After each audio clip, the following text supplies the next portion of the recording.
Haleluya, haleluya, haleluya. Selamat datang dalam program kita Kamu Hebat. And it's Monday. Ini adalah hari Senin. Karena hari Senin, it's time for PHM. Please help me, ya kan? Dan saudara kasih dalam Tuhan, saya percaya firman Tuhan selalu adalah jawaban buat setiap kita. Karena apapun persoalan kita dapat berbincang-bincang untuk mendapatkan jawaban dalam firman Tuhan. Hanya persoalannya, kita mampu nggak menemukan jawaban-jawaban yang tepat sesuai dengan firman Tuhan. Nah, minggu ini kita akan membahas sebuah pertanyaan yang agak lucu. Karena ada orang yang tanya sama saya, pendeta, apakah pendeta Sabelian atau tidak?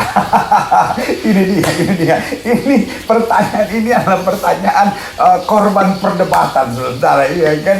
Dan selalu saya bilang, saya hamba Tuhan yang tidak tertarik dengan perdebatan. Ada yang berkata, Yesus berdebat. Oh, Yesus bukan berdebat. Yesus bersoal jawab, kata kita. Berdebat itu, kamu bilang begini, kamu bilang begini, kamu bilang begini, kamu bilang begini. Nah, perdebatan itu ada yang bilang, tetapi presiden-presiden juga berdebat. Gini, perdebatan itu selalu akan membawa pada siapa yang menang dan siapa yang kalah, ya kan? Makanya perdebatan presiden misalnya supaya menemukan siapa yang tepat jadi calon presiden, ya kan?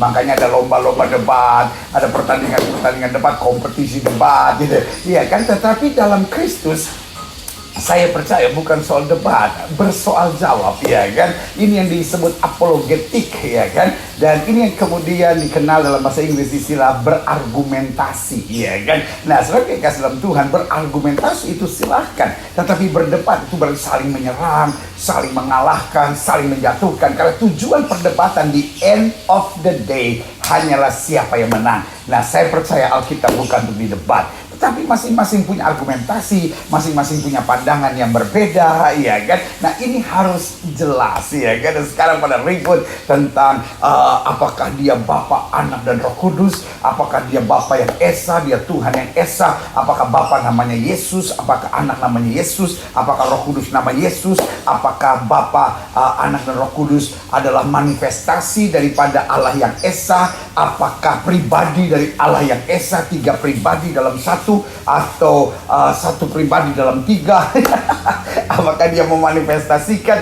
Nah, saudara yang kasih dalam Tuhan, hari-hari ini mungkin tiba-tiba dalam dunia perdebatan teologi ini tiba-tiba terkenal istilah Sabelian, ya kan? Dan lalu kemudian, oh, Sabelian sesat. Lalu kita juga belum tahu siapa itu Sabelian, ya kan? Oh, sesat, ya kan? Dan itu adalah seorang yang bernama Sabelius, ya kan? Dan dia mengajar ke tahun abad ketiga, tahun 215 di Roma, saudara. Dan beliau sebetulnya adalah dari Pentapolis, atau dari wilayah dikenal mungkin dia orang Libya, saudara, tapi dari wilayah Gaza, kira-kira kalau sekarang orang-orang Filistin gitu, saudara, ya kan? Dan bukan orang Filistin yang dalam keturunan Arab, tetapi Filistin yang asal katanya, Filistin itu berasal dari kata Filistin, yang artinya sebetulnya adalah daerah dari pinggir laut, saudara. Nah, saudara yang kasih dalam Tuhan, kemudian Sabelian berkata, Tuhan itu satu, ya kan? Dan modalisme, ya kan? Tuhan itu satu, lalu kemudian bermanifestasi dalam tiga, ya kan? Lalu seringkali beliau mengibaratkan seperti matahari itu Bapa, lalu sinarnya itu Kristus, dan hangatnya adalah Roh Kudus.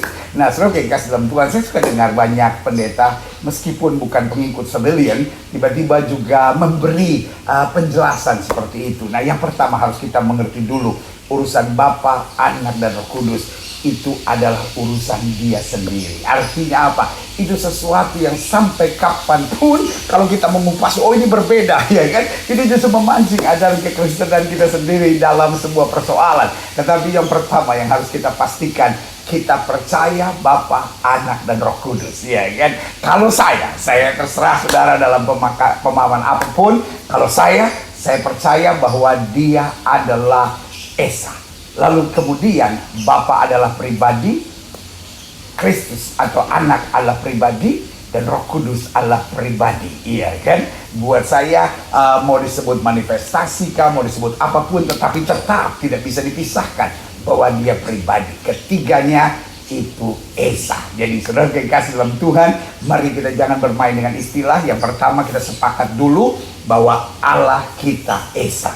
Dan yang kedua kita sepakat dia Bapa, Anak, dan Roh Kudus. Nah, kalau kita sepakat sampai di situ, marilah kita mengurangi debat, saudara, ya kan? Kalau yang satu berkata, no itu manifestasi, yang satu berkata pribadi, saya percaya dia pribadi. Kenapa? Karena itulah pengakuan iman dari Gereja Bethel Indonesia. Saya adalah pendeta dari Gereja Bethel Indonesia. Nah, setiap harus sudah mengerti, setiap orang bisa lulus dari sekolah teologi ya, berhasil meraih gelar sarjana teologi ya, master teologi ya, doktor teologi ya. Yang penting jangan abal-abal ya, ya kan? Kadang-kala nggak tahu belajarnya di mana, sekolahnya di mana, yang dia gali apa, pokoknya tiba-tiba dapat gelar ya kan, dan gelarnya juga gelar-gelar yang tidak jelas, saudara. Itu sering terjadi di dalam dunia, bahkan pelayanan. Waktu itu sangat menakutkan, dan itu buat saya sangat parah. Itu adalah pembohongan dan itu adalah kejahatan, saudara, ya kan. Jadi jelas dulu kita di situ, ya kan. Tetapi pendeta harus berasal dari denominasi, karena gelar kependetaan itu didapat dari denominasi gereja tersebut. Nah, saya percaya gereja yang sudah denominasi resmi itu adalah bagian dari baik PGI, lalu PGPI, lalu PGLII, lalu ada lagi gabungan gereja-gereja baptis dan beberapa aras-aras gereja lainnya. Nah, masing-masing punya perbedaan pandangan. Nah, saudara dikasih dalam Tuhan, bisa nggak sih kita saling menghargai perbedaan pandangan itu, ya kan? Tetapi ada hal yang prinsip dalam Alkitab. Misalnya, bahwa Allah itu Esa, itu jelas, ya kan? Lalu dia dalam tiga, ya kan? Bapa, Anak, dan Roh Kudus, ya kan? Sebagian berkata putra, ya kan? Sebagian berkata nggak bisa. Kalau putra itu bicara jenis kelamin, kalau anak itu bisa laki, bisa perempuan. Lalu kalau gitu apakah Allah perempuan? Diributkan lagi. Saudara yang kasih dalam Tuhan, mari kita tidak bermain dengan istilah-istilah. Yang penting apa yang Alkitab katakan. Alkitab katakan Bapa, Anak, dan Roh Kudus. Sebagian bicara pribadi, sebagian bicara manifestasi. Saudara yang kasih dalam Tuhan, mari kita lebih tegas. Kebetulan Alkitab tidak bicara pribadi atau manifestasi, tetapi yang pasti bagi saya, ya kan, sesuai dengan pengakuan iman dari Gereja Bethel Indonesia, ya, dan saya adalah bagian di dalamnya. Kebetulan saya pengurus sinode, jadi saudara yang kasih dalam Tuhan, saya bagian di dalamnya. Saya mengikuti kepercayaan, karena di mana bumi dipijak, langit harus dijinjing, ya kan. Jangan sampai kita pendeta dari Pantai Kosta tapi ngelawan aturan Pantai Kosta. Kita gereja dari Protestan misalnya, kita gereja dari Anglikan misalnya, lalu melawan aturan kita. Betul, kita satu tubuh Kristus, dan kuncinya adalah saling menerima dan saling menghargai. Jadi saudara yang kasih dalam Tuhan, mari kita punya satu, semangat bersatu. Yang kedua, semangat hidup di dalam kebenaran. Yang ketiga, semangat hidup untuk saling menghargai dan saling menerima. Yang keempat, kita pastikan kita terus berada di jalan yang lurus, hidup seturut dan sesuai dengan firman Tuhan, dan pastikan kita mengeluarkan buah-buah yang baik. Hindari pertengkaran di antara kita. Alkitab bilang hindari persoalan yang dicari-cari, saudara, ya kan? Kan kalau cuma main dengan istilah dan lain-lain dicari-cari. Jadi saudara yang kasih dalam Tuhan, kalau saudara tanya sama saya, apakah pendeta Gilbert Lumoindong ala Sabellian? Jawaban saya tidak. Saya kebetulan tidak mengenal seorang yang bernama Sabellius, karena dia hidup di abad yang ketiga. Saya tidak pernah baca buku-bukunya. Saya tidak tertarik dengan ajaran-ajarannya. Saya hanya tertarik pada firman Tuhan. Saya hanya berpegang pada pengakuan iman Gereja Bethel Indonesia. Dan saudara yang kasih dalam Tuhan, saya percaya dia adalah Allah yang Esa. Dan saya juga percaya dia adalah Bapa, Anak, dan Roh Kudus. Tiga pribadi yang satu itu, karena sesuai dengan firman Tuhan dalam Matius 28. Ketika melihat dia, mereka menyembahnya, tapi beberapa orang ragu-ragu. Yesus mendekati mereka dan berkata, kepadaku telah diberikan segala kuasa di surga dan di bumi. Karena itu, pergilah, jadikan semua bangsa muridku, dan baptislah mereka dalam nama Bapa dan Anak dan Roh Kudus, dan ajarlah mereka melakukan segala sesuatu yang telah kuperintahkan kepadamu, dan ketahuilah, aku menyertai kamu senantiasa sampai kepada akhir zaman. Jadi kita harus tahu kebenaran, dan kebenaran itu akan memerdekakan kita. Tapi Yesus berkata, dari buahnya lah kamu akan dikenal. Artinya, benar ayat 20 bilang, ajarlah mereka melakukan segala sesuatu yang kuperintahkan kepadamu. Ya kan? Dan Tuhan tidak perintahkan kita untuk debat, ribut, saling menyerang, saling menyesatkan satu sama lainnya. Biarlah kita saling menghargai, dan tetapi tidak perlu saling menghakimi satu sama lainnya. Ajarkanlah yang benar, nyatakanlah yang benar, dan jauhlah dari perbuatan-perbuatan salah kita. Dan akhirnya ketahuilah, aku menyertai kamu senantiasa sampai kepada akhir zaman. Tuhan mau menyertai kita supaya kita jadi berkat. Tuhan mau menyertai kita supaya kita jadi saksi. Tuhan mau menyertai kita supaya kita kuat. Dan Tuhan mau menyertai kita supaya kita tetap membawa damai. Dan akhirnya Tuhan mau tetap menyertai kita supaya kita mentuntaskan amanat agung. Pergi jadikan sekalian bangsa muridku.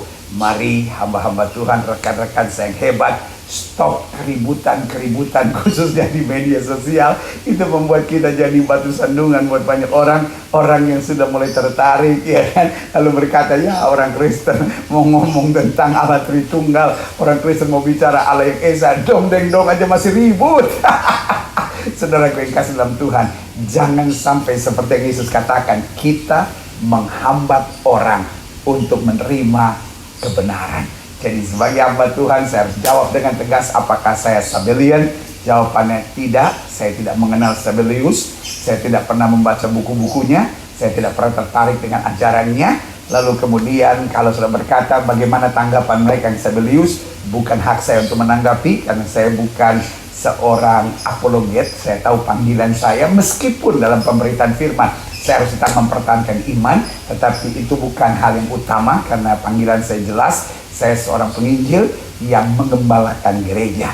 Artinya panggilan utama saya adalah penginjilan. Panggilan kemudian yang menyertai panggilan utama saya juga adalah seorang gembala jemaat. Jadi saya lebih tertarik untuk penginjilan, pengembalaan, misi. Itu hal-hal yang menarik perhatian saya. Tetapi saudara yang kasih dalam Tuhan, saya juga akan menolak semua ajaran-ajaran yang sifatnya sesat dan tidak betul. Dan Alkitab bilang kamu sesat kalau kamu tidak mengerti kitab suci dan kuasa Allah. Kalau orang tidak percaya bahwa Allah itu Esa, saya berani katakan dia sesat. Kalau orang tidak percaya bahwa dia dalam keesaannya, dalam kemuliaannya, menyatakan diri sebagai pribadi Bapa, Anak, dan Roh Kudus, maka itu dapat dikatakan sesat. Tapi kalau hanya bermain dengan istilah-istilah, mari kita saling mendoakan, saling menguatkan, sehingga kita dapat bergandengan tangan menuju kemuliaan Kristus. Jadi saudara yang kasih dalam Tuhan, yang paling penting, kita harus tahu kebenaran. Selanjutnya, mari kita melakukan kebenaran, menjadi saksi-saksi Kristus, karena dari buahnya lah kamu akan dikenal. Lalu yang ketiga, pastikan kita bertahan setia sampai akhir. Ada tantangan, ada masalah, kita masih punya Tuhan. Lalu selanjutnya, mari kita mentuntaskan amanat agung. Pergi, jadikan sekalian bangsa murid Kristus. Bagaimana kita mentuntaskan amanat agung? Yang pertama, dengan hidup yang benar dan takut akan Tuhan. Yang kedua, dengan senantiasa menjadi pelaku-pelaku firman. Dan yang ketiga, dengan senantiasa mengabarkan damai, sukacita, dan kasih oleh anugerah kuasa dari Tuhan kita Yesus Kristus. Dan yang keempat, dengan kesetiaan kita sampai akhir. Karena orang yang bertahan sampai kesudahannya, itu yang boleh selamatnya. Saudara yang kasih dalam Tuhan, pastikan kalau saudara diberkati dengan program ini, share juga kepada teman-teman saudara, supaya banyak rekan-rekan lainnya saudara yang menerima kekuatan dari program Kaum Hebat ini. Saudara yang belum subscribe, jangan lupa subscribe. Kalau sudah lihat lonceng, bunyikan lonceng itu, ya kan, sehingga kita selalu menjadi satu komunitas yang manis dalam program Kamu Hebat. Percayalah bahwa Tuhan kita Esa, dan dia adalah Bapa, Anak, dan Roh Kudus. Tiga pribadi yang mengasihi kita dan senantiasa menyertai kita sampai kesudahan alam. Haleluya, kamu hebat.